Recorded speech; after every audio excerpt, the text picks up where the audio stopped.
Hi friends, ಎಲ್ರಿಗೂ ನಮಸ್ಕಾರ. Excel trend ಪಿಕ್ YouTube ಚಾನಲ್ಗೆ ಸ್ವಾಗತ. ನಾನು ನಿಮ್ಮ ಕಾಶಿನಾಥ್. ಫ್ರೆಂಡ್ಸ್, ಇವತ್ತಿನ ಈ ವಿಡಿಯೋದಲ್ಲಿ ಒಂದು ರೀಸೆಂಟಾಗಿ ಲಿಸ್ಟ್ ಆಗಿರುವಂತಹ ಕಂಪನಿ, ಪ್ರಾಡಕ್ಟ್ ಬೇಸ್ ಇರುವಂತಹ ಕಂಪನಿ. ಸೊ ಇದರಲ್ಲಿ ಏನಪ್ಪ ವಿಶೇಷ ಅಂತ ನೀವೇನಾದರೂ ಯೋಚನೆ ಮಾಡ್ತಾ ಇದ್ರೆ ನೋಡಿ, ನಾವು ಫೋಕಸ್ ಮಾಡ್ತಾ ಇರುವಂಥದ್ದು ಪ್ರಾಡಕ್ಟ್ ಬೇಸ್ ಇರುವಂತಹ ರೀಸೆಂಟಾಗಿ ಲಿಸ್ಟ್ ಆಗಿರುವಂತಹ ಕಂಪನೀಸ್ ಅಂತ. ನೀವೇನಾದರೂ ನಮ್ಮ ಪ್ರೀವಿಯಸ್ ವಿಡಿಯೋಸ್ನ ನೋಡಿದರೆ ನಿಮಗೆ ಆಲ್ರೆಡಿ ಗೊತ್ತಾಗಿರುತ್ತೆ. ಅದರಲ್ಲೂ ಈ ವಿಡಿಯೋದಲ್ಲಿ ಏನಪ್ಪ ವಿಶೇಷ ಅಂತಂದರೆ, ಈ ಕಂಪನಿ ಟೆಕ್ನಿಕಲಿ ಬ್ರೇಕ್ಔಟ್ ಆಗ್ತಾ ಇದೆ. ಸೊ ಟೆಕ್ನಿಕಲ್ ಪ್ಯಾಟ್ರನ್ಸ್ ಬಗ್ಗೆ, ಟೆಕ್ನಿಕಲ್ ಚಾರ್ಟ್ಸ್ ಬಗ್ಗೆ, ಬ್ರೇಕ್ಔಟ್ ಅಂತಂದ್ರೆ ಏನು, ಬ್ರೇಕ್ಔಟ್ ಆದಾಗ ಏನಾದರೂ ನಾವು ಬೈ ಮಾಡಿದ್ರೆ ಎಷ್ಟು ಫಾಸ್ಟಾಗಿ ನಮಗೆ ರಿಟರ್ನ್ಸು ಸಿಗ್ಬೋದು, ಇದ್ರ ಬಗ್ಗೆ ನಿಮ್ಗೇನಾದರೂ ಆಸಕ್ತಿ ಇತ್ತು ಅಂತಂದರೆ ಈ ವಿಡಿಯೋ ನಿಮಗೋಸ್ಕರ. ಈ ವಿಡಿಯೋನ ಕಂಪ್ಲೀಟಾಗಿ ನೋಡಿ. ನಿಮಗೆ ಇಷ್ಟ ಆಯಿತು ಅಂತಂದರೆ ಈ ವಿಡಿಯೋನ ಶೇರ್ ಮಾಡಿ, ಲೈಕ್ ಮಾಡಿ, ಮತ್ತು ನನ್ನ ಚಾನಲ್ಗೆ ಸಬ್ಸ್ಕ್ರೈಬ್ ಆಗಿ ಅಂತ ಹೇಳ್ತಾ ಈ ವಿಡಿಯೋನ ಸ್ಟಾರ್ಟ್ ಮಾಡ್ತೇವೆ. ನೋಡಿ, ಇವತ್ತಿನ ಕಂಪನಿ ನಾನು ನಿಮಗೆ ತೋರಿಸೋದಕ್ಕೂ ಮೊದಲು ಒಂದು ಎಕ್ಸಾಂಪಲ್ನ ತಗೊಳ್ತೀನಿ. ಯಾಕೆ ನಾವು ಟೆಕ್ನಿಕಲ್ ಪ್ಯಾಟರ್ನ್ಸ್ನ ನೋಡಬೇಕು, ಯಾಕೆ ನಾವು ಟೆಕ್ನಿಕಲ್ ಚಾರ್ಟ್ಸ್ನ ನೋಡಬೇಕು, ಅಥವಾ ಟೆಕ್ನಿಕಲ್ ಬ್ರೇಕ್ಔಟ್ಸ್ ಅಂತಂದ್ರೆ ಏನು, ಟೆಕ್ನಿಕಲ್ ಬ್ರೇಕ್ಔಟ್ ಆದಾಗ ನಮಗೆ ಏನು ಅಡ್ವಾಂಟೇಜ್ ಸಿಗುತ್ತೆ ಅನ್ನೋದಕ್ಕೆ ಒಂದು ಎಕ್ಸಾಂಪಲ್ನ ತಗೊಂಡಿದ್ದೀನಿ. ಈ ಕಂಪನಿ ನಿಮಗೆ ಆಲ್ರೆಡಿ ಗೊತ್ತಿದೆ, ಡಿಮಾರ್ಟ್ ಲಿಸ್ಟ್ ಆಗಿರುವಂಥದ್ದು 2017 ನೋಡಿ. ಇಲ್ಲಿ ಲಿಸ್ಟ್ ಆಗಿದ್ದಾದ್ಮೇಲೆ ಯೂಶಲಿ ಇದು ಒಳ್ಳೆ ಕಂಪನಿ, ಫಂಡಮೆಂಟಲಿ ಸ್ಟ್ರಾಂಗು. ಸೊ ನಮ್ಮ ಸರೌಂಡಿಂಗ್ ಅಲ್ಲಿ ಇರುವಂತಹ ಕಂಪನಿ, ಇದೆಲ್ಲ ನಿಮಗೆ ಆಲ್ರೆಡಿ ಗೊತ್ತಿದೆ. ಆದರೆ ಇಲ್ಲಿ ಲಿಸ್ಟ್ ಆಗಿದ ತಕ್ಷಣ ನಾವು ಬೈ ಮಾಡಬೇಕು ಅಂತ ಅನ್ಕೊಳ್ತೀವಿ, ಆದರೆ ಕಂಟಿನ್ಯೂಸ್ ಆಗಿ ಇದು ಮೇಲಕ್ಕೆ ಹೋಗ್ತಾ ಇರುತ್ತೆ. ಸೊ ಟೆಕ್ನಿಕಲಿ ಗೊತ್ತಿರೋವಂಥವ್ರು ಅಥವಾ ಟೆಕ್ನಿಕಲಿ ನಾವು ಒಂದು ಪ್ಯಾಟ್ರನ್ಗೆ ವೆಯ್ಟ್ ಮಾಡ್ತೀವಿ ಅಂತಂದ್ರೆ, ಯಾವ ಥರ ಪ್ಯಾಟ್ರನ್ಗೆ ವೆಯ್ಟ್ ಮಾಡ್ತೀವಿ ಅಂದ್ರೆ ನೋಡಿ, ಒಂದು ಅಪ್ ಮೂವ್ ಆದ್ಮೇಲೆ, ಅಂದ್ರೆ ಈ ತರ ಕಂಟಿನ್ಯೂಸ್ ಅಪ್ ಮೂವ್ ಆದ್ಮೇಲೆ ಕಂಟಿನ್ಯೂಸ್ ಆಗಿ ಯಾವುದೇ ಒಂದು ಸ್ಟಾಕು ರಾಕೆಟ್ ಹೋದಂಗೆ ಹೋಗಲ್ಲ. ಆದ್ರೆ ಒಂದು ಟೈಮಲ್ಲಿ ಯಾವುದೇ ಸ್ಟಾಕ್ ಆಗಿದ್ರು, ಫಂಡಮೆಂಟಲಿ ಎಷ್ಟೇ ಸ್ಟ್ರಾಂಗ್ ಆಗಿದ್ರು, ಸೈಡ್ ವೇಸ್ ಅನ್ನೋದು ಹಾಗೆ ಆಗುತ್ತೆ. ಇಲ್ಲಿ ಸೈಡ್ ವೇಸ್ ಆಗಿದೆ, ಇಲ್ಲಿ ಆಲ್ಮೋಸ್ಟ್ ನಮ್ಗೆ ಸೈಡ್ ವೇಸ್ ಆಗಿದೆ. ಸೈಡ್ ವೇಸ್ ಅಂತಂದ್ರೆ ನೋಡಿ, ಈ ಟೈಮಲ್ಲಿ ಆಲ್ಮೋಸ್ಟ್ ಒಂದು ಟಾಪ್ ಮಾಡ್ತು ಇಲ್ಲಿ 2018 ಆಗಸ್ಟ್ ಅಥವಾ ಜುಲೈಯಲ್ಲಿ. ಅದಾದ್ಮೇಲೆ ಕಂಟಿನ್ಯೂಸ್ ಆಗಿ ಒಂದು ವರ್ಷ ಇದು ಸೈಡ್ ವೇಸ್ ಆಯಿತು. ಅಂದರೆ ಎಲ್ಲಿವರೆಗೂ, ಹೆಚ್ಚು ಕಡಿಮೆ 2019 ಸೆಪ್ಟೆಂಬರ್ವರೆಗೂ ಸೈಡ್ ವೇಸ್ ಆಯಿತು. ಅಂದರೆ ಇಲ್ಲಿ ಹೈಯೆಸ್ಟ್ ಪ್ರೈಸ್ ಏನಿದೆ 1680. ಈ 1680 ರೂಪಾಯಿ ಹೈ ಪ್ರೈಸ್ನ ಲಾಸ್ಟ್ ಒಂದು ವರ್ಷದಲ್ಲಿ ಇದು ಬೀಟ್ ಮಾಡಲಿಲ್ಲ ಅಂತ.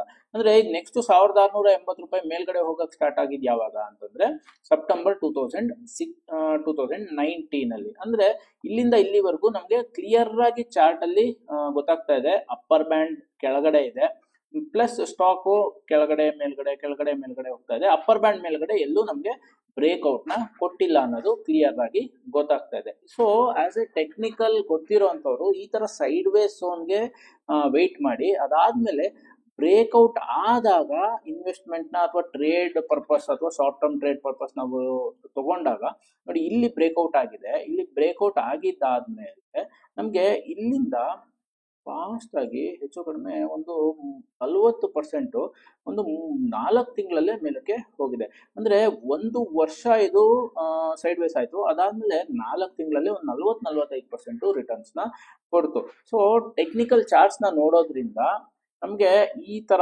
ಸೈಡ್ ವೇಸ್ ಝೋನ್ ನಾವು ಅವಾಯ್ಡ್ ಮಾಡ್ಬೋದು. ಪ್ಲಸ್ ಈ ತರ ಬ್ರೇಕ್ಔಟ್ ಆದಾಗ ಇನ್ವೆಸ್ಟ್ಮೆಂಟ್ ಮಾಡಿದ್ರೆ ಈ ತರ 40-45% ಅಥವಾ 50%, 60% ಎಷ್ಟು ಮೇಲಕ್ಕೆ ಹೋಗುತ್ತೋ ಅಷ್ಟು ನಮಗೆ ರಿಟರ್ನ್ಸ್ ನ ನಾವು ಶಾರ್ಟ್ ಪೀರಿಯಡ್ ಅಲ್ಲಿ ತಗೋಬಹುದು. ಆದ್ರೆ ಈ ಝೋನ್ ಏನಿದೆ, ಈ ಇದರಲ್ಲಿ ಯಾರಿಗೆ ಈ ಝೋನು ಅಡ್ವಾಂಟೇಜು ಅಂತಂದ್ರೆ, ಯಾರು ಮಂತ್ಲಿ ಇನ್ವೆಸ್ಟ್ಮೆಂಟ್ ಮಾಡ್ತಾರೆ, ಯಾರು ಕ್ವಾರ್ಟರ್ಲಿ ಇನ್ವೆಸ್ಟ್ಮೆಂಟ್ ನ ಮಾಡ್ತಾರೆ ಅಂತವ್ರಿಗೆ ಈ ತರ ಸೈಡ್ ವೇಸ್ ಝೋನು ಅಡ್ವಾಂಟೇಜ್. ಯಾಕೆಂತಂದ್ರೆ ಪ್ರೈಸಸ್ ಅಲ್ಲೇ ಇರುತ್ತೆ, ಅವ್ರಿಗೆ ಒಂಥರ ಅಕ್ಯುಮುಲೇಷನ್ ಆಗ್ತಾ ಇರುತ್ತೆ. ಯಾರು ಒನ್ ಟೈಮ್ ಇನ್ವೆಸ್ಟ್ಮೆಂಟ್ ನ ಮಾಡಬೇಕು ಅಂತ ಅನ್ಕೊಂಡಿರ್ತಾರೆ ಅವ್ರಿಗೆ ಈ ತರ ಬ್ರೇಕ್ಔಟ್ ಝೋನು ನಮ್ಗೆ ಹೆಲ್ಪ್ ಮಾಡುತ್ತೆ. ಯಾಕೆ ಅಂದ್ರೆ ಇಲ್ಲಿ ಬ್ರೇಕ್ಔಟ್ ಆಗಿದ್ದಾದ್ಮೇಲೆ ನಮ್ಗೆ ಫಾಸ್ಟ್ ಆಗಿ ರಿಟರ್ನ್ಸ್ ಕೊಡುತ್ತೆ. ನೋಡಿ, ಒಂದು ಯಾವುದೇ ಚಾರ್ಟ್ಸ್ ನ ನೀವು ತೆಗೆದು ನೋಡಿ, ಸೈಡ್ ವೇಸ್ ಆಗುತ್ತೆ, ಸೈಡ್ ವೇಸ್ ಆದ್ಮೇಲೆ ಒಂದು ಬ್ರೇಕ್ಔಟ್ ಕೊಡುತ್ತೆ, ಅದಾದ್ಮೇಲೆ ಎಷ್ಟು ಸೈಡ್ ವೇಸ್ ಆಗಿರುತ್ತೋ ಅಷ್ಟು ಸೈಡ್ ವೇಸ್ಗಿಂತ ಫಾಸ್ಟ್ ಆಗಿ ರಿಟರ್ನ್ಸ್ ನೆಕ್ಸ್ಟ್ ಶಾರ್ಟ್ ಟರ್ಮ್ ಅಲ್ಲಿ ಕೊಡುತ್ತೆ. ನೆಕ್ಸ್ಟ್ ಅದೇ ಸ್ಟಾಕು ಮತ್ತೆ ಸೈಡ್ ವೇಸ್ ಆಗುತ್ತೆ, ಮತ್ತೆ ಬ್ರೇಕ್ಔಟ್ ಕೊಡುತ್ತೆ. ಒಂದೇ ಸಲ ರಾಕೆಟ್ ತರ ಹೋಗುವಂತ ಸ್ಟಾಕು ತುಂಬಾ ಕಡಿಮೆ, ಅಥವಾ ಹೋದ್ಮೇಲೂ ಅದು ಸೈಡ್ ವೇಸ್ ಆಗ್ಲೇಬೇಕು. ಸೊ ಈ ಎಕ್ಸಾಂಪಲ್ನ ನಾವು ನೋಡೋದ್ರಿಂದ, ಅಥವಾ ನಾನು ಈ ಎಕ್ಸಾಂಪಲ್ ಯಾಕೆ ತೊಗೊಂಡಿದ್ದೀನಿ ಅಂತಂದರೆ 2017 ಅಲ್ಲಿ ಇದು ಲಿಸ್ಟ್ ಆಗಿದೆ ಅಂದರೆ 2019 ಇದು ಆಲ್ಮೋಸ್ಟ್ ಹೊಸ ಕಂಪ್ನಿ ಅಂತಲೇ ಹೇಳ್ಬೋದು. ಅಂದರೆ ಇಲ್ಲಿಂದ ಇಲ್ಲಿವರೆಗೂ ಬರೀ 2 ವರ್ಷ ಆಗಿದೆ. ಸೊ ಹಾಗಾಗಿ ಇದು ಹೊಸ ಕಂಪ್ನಿ ಅಂತಲೇ ಹೇಳ್ಬೋದು. ಅದಾದಮೇಲೆ ಇಲ್ಲಿ ಬ್ರೇಕ್ಔಟ್ ಕೊಡ್ತು, ಒಂದು 40% ರಿಟರ್ನ್ಸ್ ಕೊಡ್ತು. ಅದಾದಮೇಲೆ ನೀವು ಇಲ್ಲಿಂದ ಇಲ್ಲಿಗೆ ತೊಗೊಂಡ್ರು ನೋಡಿ, ಇಲ್ಲಿಂದ ಮತ್ತೆ ಇಲ್ಲಿವರೆಗೂ ಅಂತ ತಗೊಂಡ್ರು ಇಲ್ಲೂ ನಮಗೆ ಸೈಡ್ ವೇಸ್ ಕಾಣಿಸ್ತಾ ಇದೆ. ಇಲ್ಲಿ ಸೈಡ್ ವೇಸ್ ಕಾಣಿಸ್ತಾ ಇದೆ.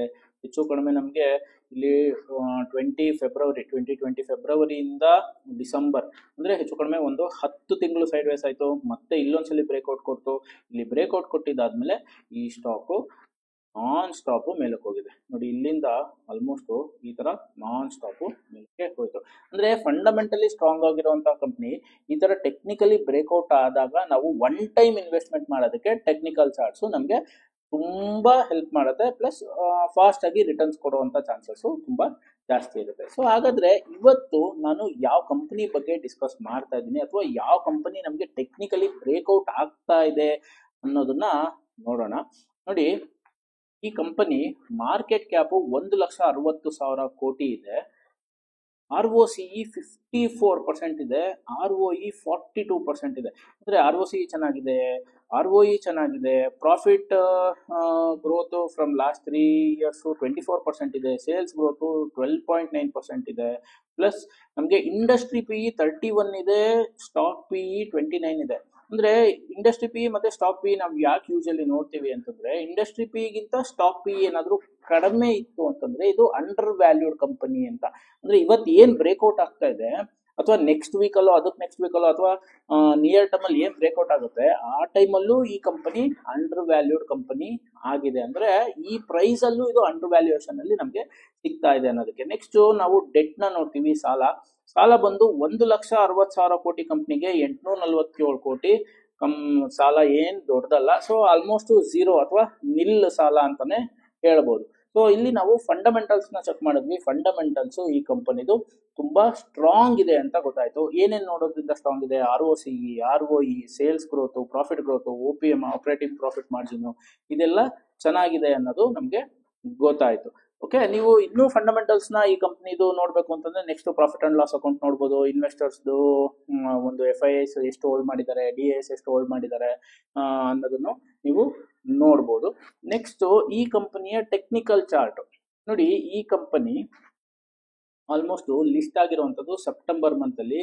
ಆಲ್ಮೋಸ್ಟ್ ಇವತ್ತಿಗೆ ಒಂದು 10 ತಿಂಗಳು ಸೈಡ್ ವೇಸ್ ಆಗಿದೆ ನೋಡಿ. ಕ್ಲಿಯರ್ ಆಗಿ ಗೊತ್ತಾಗ್ತಾ ಇದೆ ನಮಗೆ ಸೈಡ್ ವೇಸ್ ಆಗಿದೆ. ಪ್ಲಸ್ ಈಗ ಇದು ಟೆಕ್ನಿಕಲಿ ಬ್ರೇಕ್ಔಟ್ ಆಗುವಂತಹ ಜಾಗಕ್ಕೆ ಬಂದಿದೆ.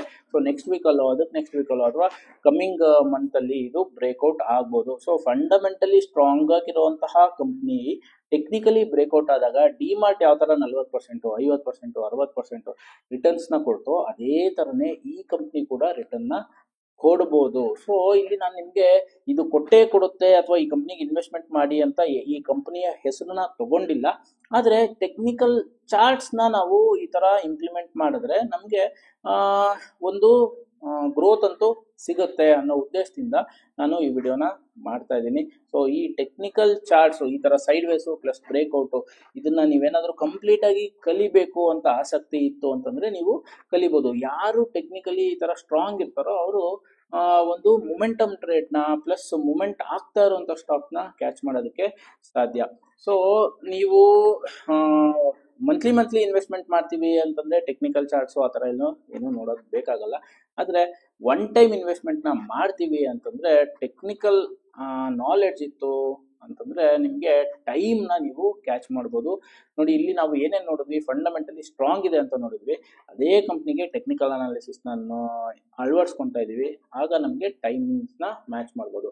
ನಾನು ಇಲ್ಲಿ ಕಂಪನಿಯ ಹೆಸರನ್ನ ತಗೊಳ್ತಾ ಇಲ್ಲ, ಯಾಕೆಂತಂದ್ರೆ ನಾವು ಕಂಪನಿಯ ಹೆಸರನ್ನ ತೋರ್ಸಂಗಿಲ್ಲ. ಸೊ ಈ ನೀವು ಫಂಡಮೆಂಟಲ್ಸ್ ಪ್ಲಸ್ ಈ ಟೆಕ್ನಿಕಲ್ ಚಾರ್ಟ್ ನ ನೋಡಿದಾಗ ನೀವು ಗೆಸ್ ಮಾಡ್ಬೋದು ಯಾವ ಕಂಪನಿ ಅಂತ.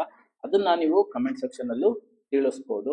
ಸೊ ಈ ವಿಡಿಯೋ ನಿಮ್ಗೆ ಏನಾದ್ರು ಇಷ್ಟ ಆಗಿದೆ, ಇನ್ಫಾರ್ಮೇಟಿವ್ ಅಂತ ಅನ್ನಿಸ್ತಾ ಇದೆ ಅಂತಂದ್ರೆ ದಯವಿಟ್ಟು ನನ್ನ ಚಾನಲ್ಗೆ ಸಬ್ಸ್ಕ್ರೈಬ್ ಆಗಿ ಈ ವಿಡಿಯೋನ ಆದಷ್ಟು ಶೇರ್ ಮಾಡಿ. ಯಾರು ಟೆಕ್ನಿಕಲ್ ಬಗ್ಗೆ ತಿಳ್ಕೊಬೇಕು ಅಂತ ಇರುತ್ತೋ ಅವ್ರಿಗೆ ಶೇರ್ ಮಾಡಿ ಅಂತ ಹೇಳ್ತಾ ಈ ವಿಡಿಯೋನ ಇಲ್ಲಿಗೆ ಮುಗಿಸ್ತೀನಿ. Thank you.